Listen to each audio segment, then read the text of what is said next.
Captain Jake sat in his command chair aboard the starship Vengeance when the emergency signal came through.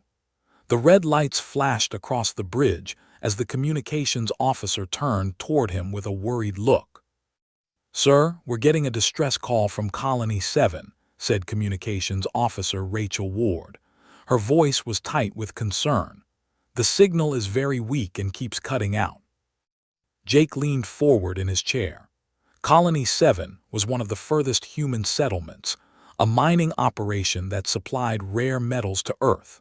3,000 people lived there, mostly families who had volunteered for the dangerous job of expanding human territory into unknown space. "What does the message say?" Jake asked. Rachel pressed her headphones closer to her ears and listened carefully. "I can only make out parts of it, sir. Something about ships in orbit and people running. Then the signal just stopped." Jake felt a cold feeling in his stomach. Colony 7 was supposed to be safe. The only aliens humans had met in that sector and they were peaceful traders who claimed to hate violence. They had even signed friendship treaties with Earth. "How long will it take us to reach Colony 7? Jake asked his navigator. Chief Navigator Alex Turner checked his instruments. "At maximum speed, about 18 hours, sir." "Set course immediately, and send a message to Earth Command. Tell them we're investigating a possible emergency at Colony 7.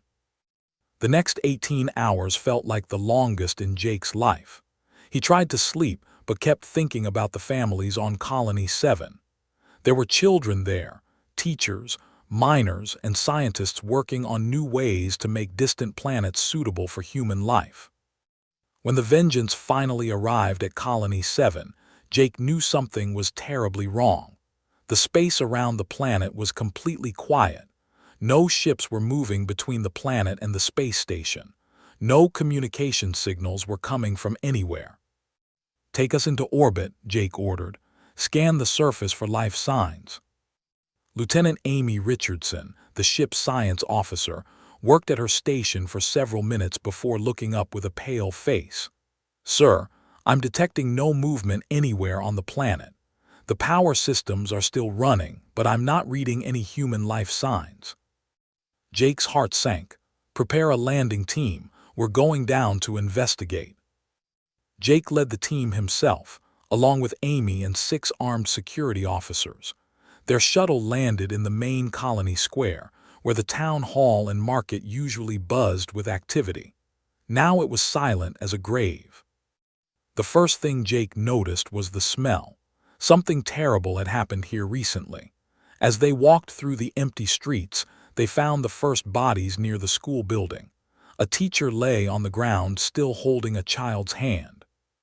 "My God," whispered one of the security officers. "What happened here?" Amy was using her scanner to examine the bodies. "These people weren't killed in a fight, sir. These are execution wounds. Very precise, very clean. Someone lined them up and shot them one by one." Jake felt sick to his stomach, but he forced himself to keep looking. The team moved through the colony systematically, finding more bodies in every building. Families huddled together in their homes, workers still at their posts in the mines. Everyone was dead. "Sir, you need to see this," called Amy from the colony's main computer center. She had found the security system and was reviewing the recorded footage from the attack. Jake watched the screen as the horror unfolded. 3 large ships had appeared in orbit without warning. They looked like vessels, with the distinctive curved hulls and bright silver color. But these ships carried weapons that the peaceful had claimed they never used. The attack began at dawn. Landing craft descended from the ships and soldiers poured out. But these weren't the friendly traders that humanity knew. These aliens moved with military precision, surrounding buildings and forcing people into the open. "Look at this part," Amy said, pointing to the screen. The footage showed soldiers herding frightened colonists into the town square. Men, women, and children were pushed together into a tight group. The aliens then formed a line and began shooting. Jake watched in horror as the colonists fell one by one. Some tried to run, but they had positioned soldiers all around the square. There was no escape. Worst of all, Jake could see that some of the aliens were making sounds that looked like laughter. They enjoyed this, Jake said quietly. This wasn't war, this was murder for fun. Amy continued reviewing the footage. Sir, there's more. After they killed everyone, the aliens spent hours going through the research facilities. They all the computer files and took several pieces of equipment, especially anything related to the terraforming project. The terraforming project was Colony 7's most important work. The scientists there had developed new ways to change hostile planets into worlds where humans could live. It was technology that could help humanity spread across the galaxy. Why would peaceful traders want terraforming technology? Asked one of the security officers. Jake was beginning to understand, and the realization made him angry. Because they're not peaceful traders. They never were. This was planned from the beginning. The team spent 3 more hours documenting the massacre. They found evidence that they had been watching the colony for months, learning the daily routines and waiting for the perfect moment to strike. The aliens had attacked when the colony's defense systems were shut down for maintenance. As they prepared to return to the Vengeance, Amy made one more terrible discovery.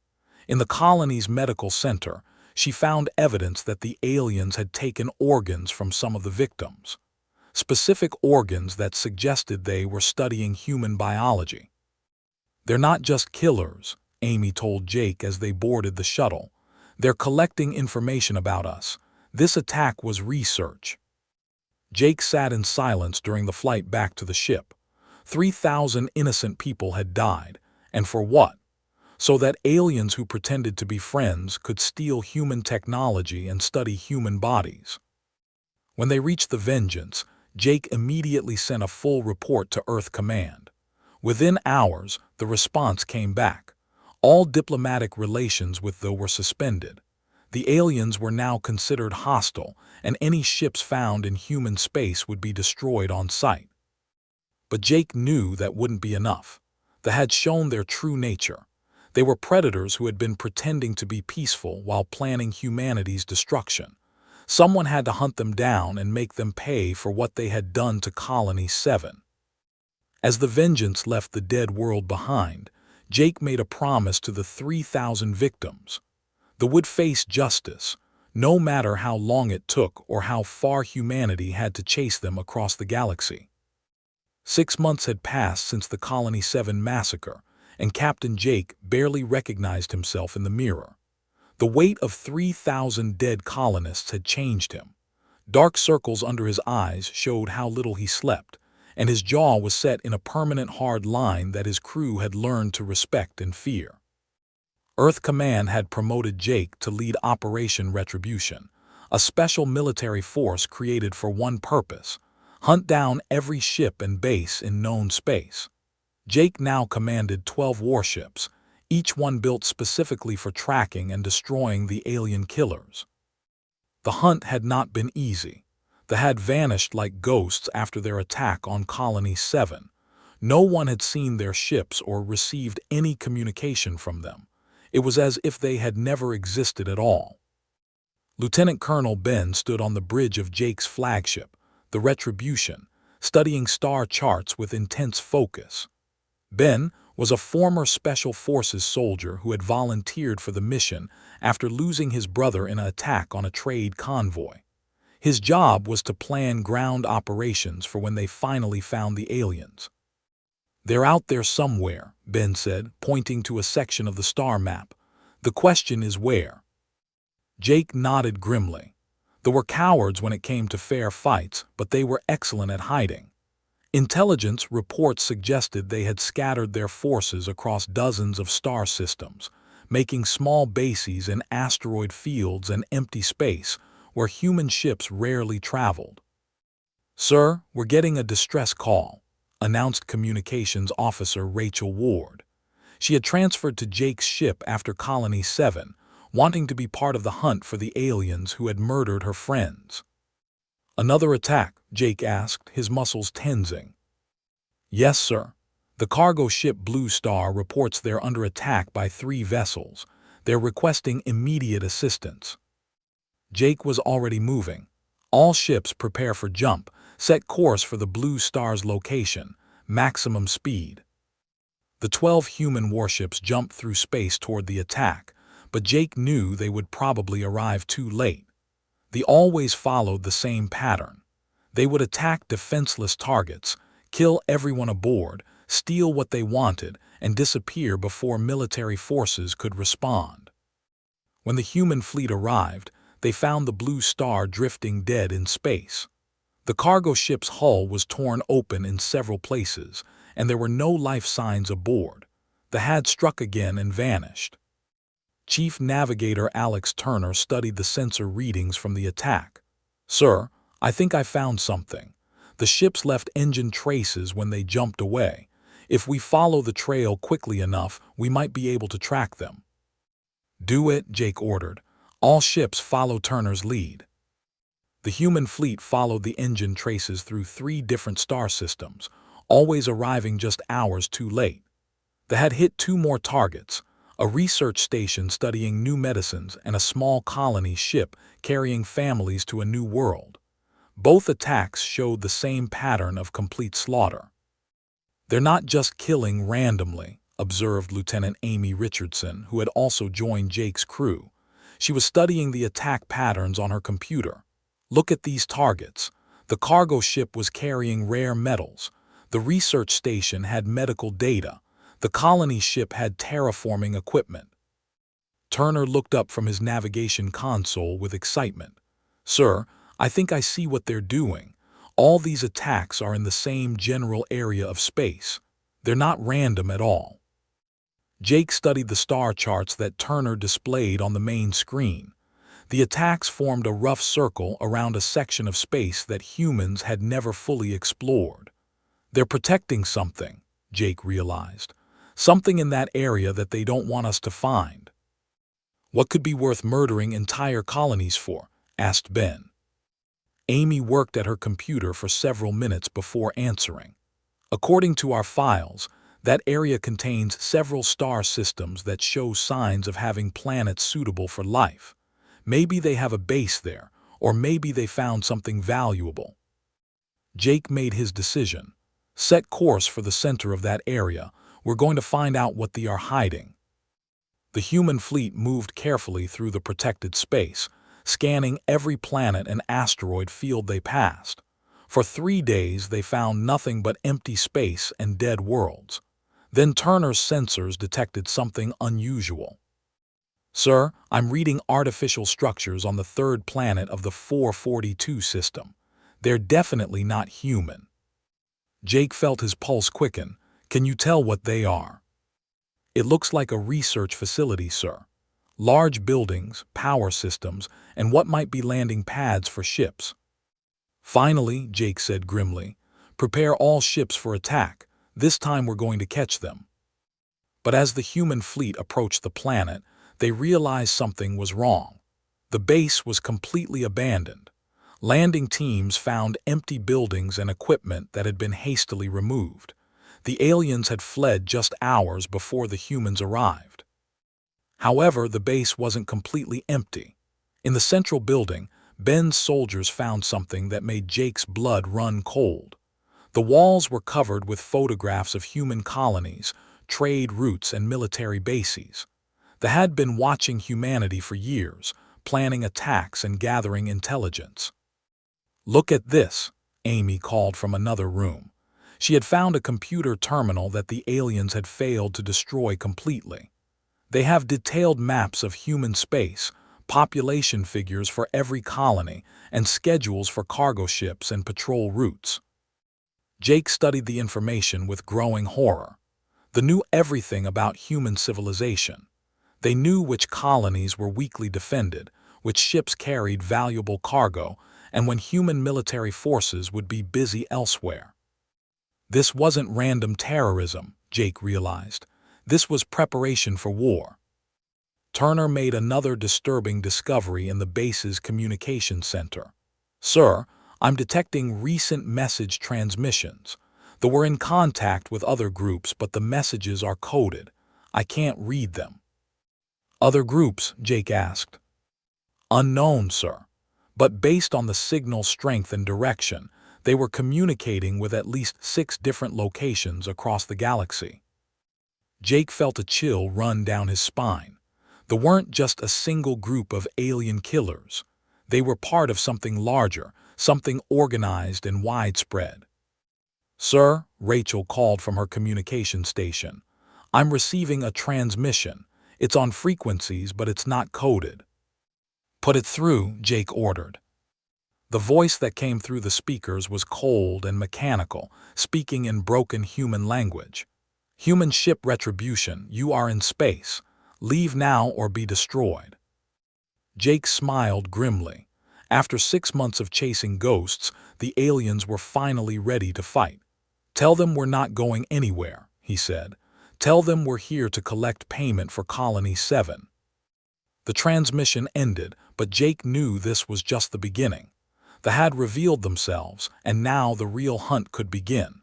Somewhere in the darkness of space, the alien killers were preparing for war. Jake intended to give them exactly what they deserved. Jake's fleet had been hunting them for 3 weeks when they encountered something unexpected. Chief Navigator Alex Turner detected a large ship drifting near the edge of the Vega system, badly damaged and sending out weak distress signals. "It's not human," Turner reported from his station. "But it's not either. The ship design is completely different from anything in our databases." Jake studied the unknown vessel through the main screen. It was massive, easily twice the size of his flagship, but sections of it were torn apart by weapon fire. Whatever had attacked this ship had done so with overwhelming force. "Are there any life signs?" Jake asked. Lieutenant Amy Richardson worked at her sensors for several minutes. "Yes, sir. I'm detecting about 200 beings still alive aboard that ship. Their biology is different from humans, but they appear to be in critical condition." Jake made a quick decision. "Prepare a medical team and security escort. We're going to help them." Lieutenant Colonel Ben looked concerned. "Sir, we don't know who they are or if they're friendly. This could be a trap." "Maybe," Jake agreed. "But if they attack them, then they might be allies. We need all the help we can get." The human rescue team boarded the alien ship through a damaged section of hull. The corridors were filled with smoke and debris, and emergency lighting cast eerie shadows on the walls.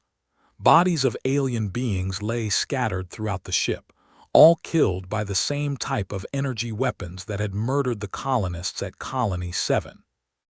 Jake found the surviving aliens in what appeared to be their medical bay. They were tall, thin beings with blue-gray skin and large, dark eyes. Despite their strange appearance, Jake could see intelligence and pain in their faces. One of the aliens, wearing what looked like a command uniform, approached Jake slowly.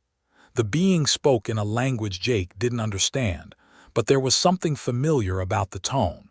It sounded like gratitude mixed with desperation. "Amy, can you get the translation system working?" Jake asked. Amy worked with her portable computer for several minutes before nodding. "I think I can establish basic communication, sir." The alien commander spoke again, and this time Jake's computer translated the words. "Thank you for helping us, humans. I am Commander Vex of the Republic. We have been hoping to meet your species for many years." Jake was surprised. "You know about humans?" "Yes," Vex replied sadly. "We have been watching your war with the... We wanted to warn you, but we could not find your ships in time." "Warn us about what?" Vex gestured to the destroyed sections of his ship. "They are not what they pretend to be. They are not traders or explorers. They are destroyers who have been killing entire species for decades." Jake felt his blood run cold. "What do you mean?" 15 years ago they came to our worlds. They appeared peaceful just like they did with your people. They wanted to trade, to learn about our technology. We welcomed them as friends." Vex paused, his large eyes filled with pain. "Then they began attacking our colonies, always the same pattern. They would strike when our defenses were down, kill everyone and steal our technology. We thought they were pirates or criminals, not the same aliens who had been trading with us. How many of your people did they kill? Jake asked quietly. 12 colony worlds. Over 2 million died before we realized the truth. The peaceful traders and the raiders were the same species. Jake felt sick. They had been doing this for years, probably to many different species. What happened to your civilization? We are all that remains, Vex said, indicating the survivors around them. They hunted us across the galaxy until only a few ships escaped. We have been running ever since, trying to warn other species about the danger. Jake made a decision that would change everything. Commander Vex, I'm offering you and your people sanctuary with our fleet. In return, will you help us fight the... Vex's expression brightened with hope. Yes, Captain, we will help you destroy them. Over the next several days, Jake learned the true scope of the threat. Dr. Elizabeth Shaw, the fleet's chief scientist, worked with surviving researchers to analyze the alien attack patterns. What they discovered was terrifying. The target species that develop specific technologies, Dr. Shaw explained to Jake and his senior officers. Faster-than-light travel, advanced energy systems, terraforming technology. They let other species do the research, then they steal it and kill the creators. Ben studied the data with growing anger. So they're not just killers. They're thieves who use genocide to cover their tracks. It's worse than that, said Vex, who had joined the meeting. My people discovered that they have been doing this for hundreds of years. They've destroyed civilizations across multiple galaxies. Amy looked up from her computer with a shocked expression. According to these records, they have exterminated at least 30 different species. They've stolen technology from every one of them. Jake felt a burning rage building in his chest. They weren't just humanity's enemy. They were a plague that had been spreading death across the universe for centuries. There's something else, Vex continued. They are not native to this galaxy. They are refugees from another star system where they were driven out by a species that grew tired of their behavior. Someone else fought them and won, Jake asked. Yes, but it took that species 50 years and cost them millions of lives. They are not easy to defeat because they are excellent at hiding and running away. Dr. Shaw made another disturbing discovery while studying the data. Captain, they appear to be preparing for something big. Based on these attack patterns, they're not just randomly killing anymore. They're gathering specific technologies and resources. For what? We think they're building a fleet, a massive force designed to conquer this entire galaxy. The meeting fell silent as everyone absorbed this information. They weren't just murderers and thieves. They were preparing for a war of complete extermination. How long do we have? Jake asked. Vex consulted his data. Based on their previous patterns, perhaps 2 years before they're ready to begin their final campaign. Jake stood up, his face hard with determination. Then we need to find them first. Commander Vex, I want you to share everything your people know about tactics and hiding places. We're going to hunt them down before they can build their fleet. With respect, Captain, Vex said carefully, my people tried to hunt them for 10 years. They are masters of deception and evasion. They will not be easy to find. Jake smiled grimly. Commander, you haven't seen what humans can do when we're properly motivated. They made one critical mistake when they murdered those colonists. What mistake? They made it personal. The human fleet had been following energy signatures for 2 weeks when they finally found what they were looking for. Chief Navigator Alex Turner's sensors detected a massive structure in the Titan sector, hidden behind 3 moons and protected by an asteroid field. Sir, you need to see this, Turner called to Captain Jake. They have built something huge out there. It's bigger than anything we've ever seen. Jake studied the readings on his screen and felt his blood turn cold. The structure was enormous, easily the size of a small moon.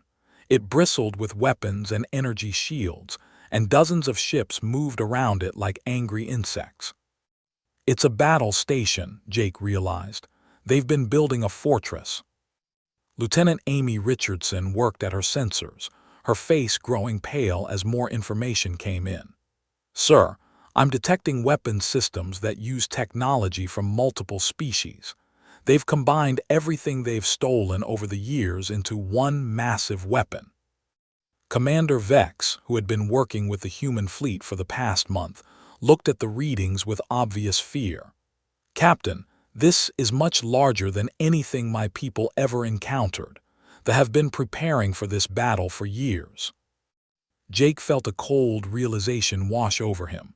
We walked right into a trap. They wanted us to find this place.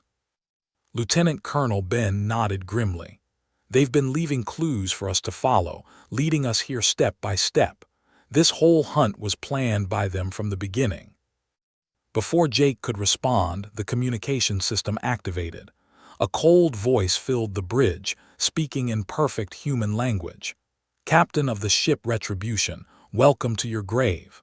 You have brought your entire fleet exactly where we wanted them. Jake stepped forward to respond, but the alien voice continued. You humans think you are hunters, but you are merely prey. Today you will join the billions of other inferior beings who thought they could challenge the... We're here to make you pay for Colony 7, Jake replied angrily. The voice made a sound that might have been laughter. Colony 7 was just the beginning, human. Soon your entire species will be extinct, and your technology will serve the Empire. The communication ended, and immediately the battle station's weapons began charging. Energy readings spiked across Jake's sensors as the massive fortress prepared to attack. All ships' battle stations, Jake ordered, prepare for combat. Admiral Helen Carter's voice came through the fleet communication system from her flagship. All vessels, this is Admiral Carter. We knew this day would come. The one to end humanity here and now. We're going to show them what humans do when cornered.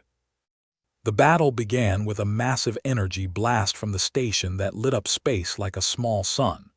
3 human ships were destroyed instantly, their crews vaporized before they could even scream. The remaining ships scattered, trying to avoid the devastating weapons while returning fire. Jake watched in horror as the fleet, which had been hiding behind the station, emerged to join the battle. There were over 50 alien ships, each one equipped with weapons stolen from the species they had murdered. The humans were outnumbered 4-1. Sir, the ships are using shield technology, Amy reported.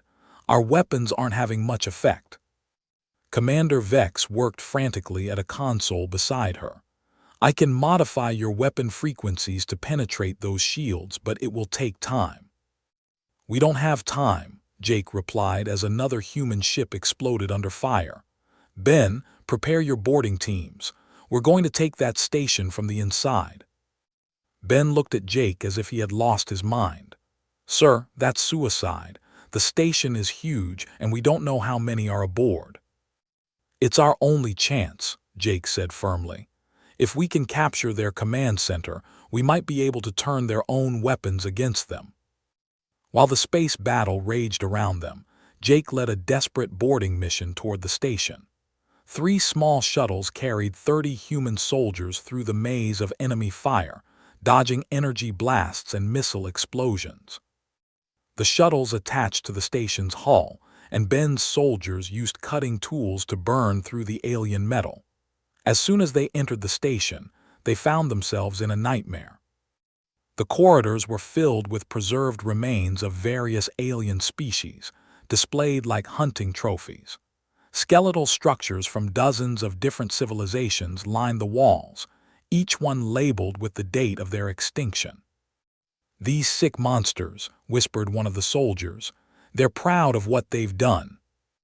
The human team fought their way through the station's defenders, finding that they fought differently when cornered.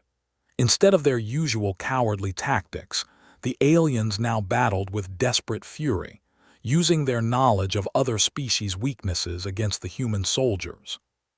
Jake and his team finally reached the station's command center after an hour of brutal fighting. The central chamber was enormous, with dozens of officers coordinating the battle from computer stations arranged in a circle. The alien commanders turned to face the humans with expressions of cold hatred. High Commander, identified by his elaborate uniform and larger size, stepped forward to confront Jake directly. "Human Captain," said in perfect English, "you have fought well for an inferior species, but this battle is already over. Your fleet is destroyed and soon your will burn." Jake looked at the tactical displays around the command center and saw that was mostly right. Only 6 human ships remained active, while the still had 30 vessels and the massive station. "Maybe," Jake replied, "but we're going to take as many of you with us as possible." The final battle in the command center was fierce and brutal. They fought with weapons that fired energy bolts designed to cause maximum pain, while the humans used their superior physical strength and determination to press forward. As the fight raged, Chief Engineer Tony Martinez worked frantically at the station's main computer. "Captain," he called out over the noise of battle, "I think I can overload their power core. It will destroy the entire station." "Do it," Jake ordered without hesitation. "Sir, we won't have time to escape. The explosion will take out everything within 50 kilometers." Jake looked around at his surviving team members. They were all volunteers who had joined the mission knowing they might not return. "Do it, Tony. Make sure our people in the fleet have time to escape." Martinez began the overload sequence as the battle continued around him. Warning alarms began blaring throughout the station as energy levels climbed toward critical levels. High Commander realized what was happening and screamed in rage. "You cannot defeat us, humans. We are eternal. We have conquered 1,000 worlds." "But you've never faced humans before," Jake replied grimly. The power core reached critical mass, and Jake's last thought was of the 3,000 colonists who had died at Colony 7. Their deaths would finally be avenged. The explosion of the battle station lit up space like a dying star. Admiral Helen Carter watched from the bridge of her damaged flagship as the massive fortress tore itself apart, taking High Commander and dozens of alien ships with it. The sacrifice of Captain Jake and his brave team had saved the human fleet from total destruction. But victory came at a terrible price. Half of humanity's ships were destroyed or badly damaged. Thousands of good soldiers and sailors would never see Earth again. Captain, heroic sacrifice had broken the main force, but scattered enemy ships were still fleeing into deep space. "Admiral," reported Communications Officer Rachel Ward, who had survived the battle aboard Carter's ship, "we're receiving surrender signals from 3 vessels. They claim they want to negotiate." Carter's face hardened with anger. "Tell them we don't negotiate with child killers. They can surrender unconditionally or be destroyed." The 3 alien ships continued broadcasting surrender messages, but Carter knew better than to trust them. They had spent centuries lying to other species before murdering them. She would not make the same mistake that so many other civilizations had made.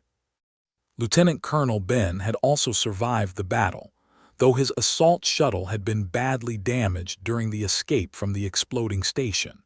He now coordinated the hunt for surviving among the wreckage of their fortress. "Admiral, we're finding something important in the debris," Ben reported. "The station's computer core survived the explosion. Dr. Shaw thinks she can recover the data files." Dr. Elizabeth Shaw worked for 3 days to extract information from the damaged computers. What she found changed everything humanity thought they knew about their enemy. "Admiral Carter, you need to see this," Dr. Shaw called from her laboratory. "They kept detailed records of every species they've exterminated. The files go back over 300 years. Carter studied the alien records with growing horror. The list of dead civilizations was enormous. Hundreds of species, billions of intelligent beings, all murdered by the over the centuries. Each entry included detailed information about how the aliens had infiltrated, studied, and finally destroyed their victims. "Look at this section," Dr. Shaw continued, pointing to a specific file. "They have a complete database of human colonies, population centers, and military installations. They were planning to exterminate our entire species within the next 2 years." Commander Vex, whose own people were listed among the victims, examined the files with bitter satisfaction. "Now you see the truth, Admiral. They are not just criminals or conquerors. They are a disease that spreads death wherever they go." But the most shocking discovery came when Dr. Shaw decoded the psychological profiles. "Admiral, I think I understand why they do this. They are biologically incapable of coexisting with other intelligent species. Their brains are wired to see every other race as a threat that must be eliminated." "You mean they can't help themselves?" Carter asked. "That's right. For them, genocide isn't evil or wrong. It's a survival instinct as natural as breathing. They literally cannot conceive of sharing the galaxy with other species." This revelation changed how humanity approached the remaining forces. These weren't criminals who could be reformed or punished. They were a biological weapon that would never stop killing until they were completely destroyed. The final hunt for the surviving took 2 more months. Human and ships worked together to track down every alien vessel that had escaped the battle. The aliens tried to use their old tactics of hiding and running, but this time humanity was prepared. Major Chris led the assault on the last stronghold, a hidden base on the planet in a distant star system. The planet's surface was covered with monuments to the aliens' victims, twisted structures built from the bones and artifacts of extinct civilizations. "My God," whispered as his soldiers explored the alien capital city. "They built their entire culture around murder." In the center of the city stood a massive pyramid constructed from the skulls of sentient beings. Each skull represented a different species, and there were thousands of them. They had turned genocide into an art form, celebrating the destruction of entire civilizations. The final battle took place in the Supreme Council chambers, where the last alien leaders had gathered to make their final stand.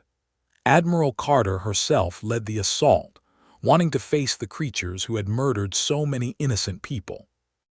The surviving fought with desperate fury when cornered on there. They used weapons that fired acid, poison gas, and energy bolts designed to cause maximum suffering. But humanity had learned from every previous encounter, adapting their tactics to counter every advantage. "Surrender and face trial for your crimes," Carter offered the last group of alien leaders. "Help us understand why you did this, and maybe some good can come from all the death you've caused." The Supreme Leader, an ancient alien whose uniform was decorated with trophies from extinct species, looked at Carter with pure hatred. "We do not surrender to inferior beings. We would rather die than submit to creatures we were destined to rule." "Then you've made your choice," Carter replied sadly.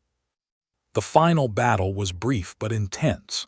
They chose death over surrender, fighting until every last one of them was dead. They could not conceive of a universe where they were not the dominant species, and they preferred extinction to accepting defeat. When the shooting finally stopped, humanity found itself alone among the ruins of an alien civilization that had spent centuries spreading death across the galaxy. The threat was finally ended, but Carter felt no joy in the victory. Too many good people had died to reach this moment. The war's end brought new responsibilities for humanity. Using the captured records, human and ships began contacting the scattered survivors of extinct civilizations. Many species that everyone thought were completely dead had small populations hiding in remote star systems, still running from the aliens who had destroyed their worlds. Dr. Shaw established the Galactic Recovery Project, working with survivors from dozens of species to help them rebuild their civilizations. The memorial at Colony 7 was expanded to honor all victims of genocide, with Admiral Carter delivering a speech that was broadcast throughout human space. "We fought not for revenge, but for justice," Carter said to the assembled crowd. "We hunt not for conquest, but for the right of all intelligent life to exist free from fear.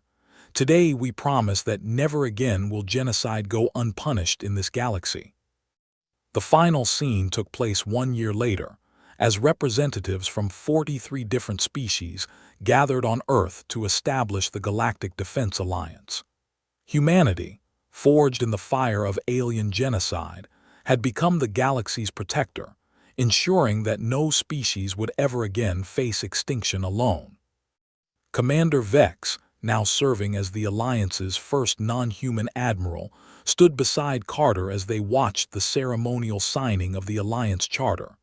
"Your captain would be proud," Vex said quietly. "His sacrifice saved more than just humanity." Carter nodded, thinking of Jake and all the others who had died to stop the threat. "They died so that others could live. That's the best memorial we can give them."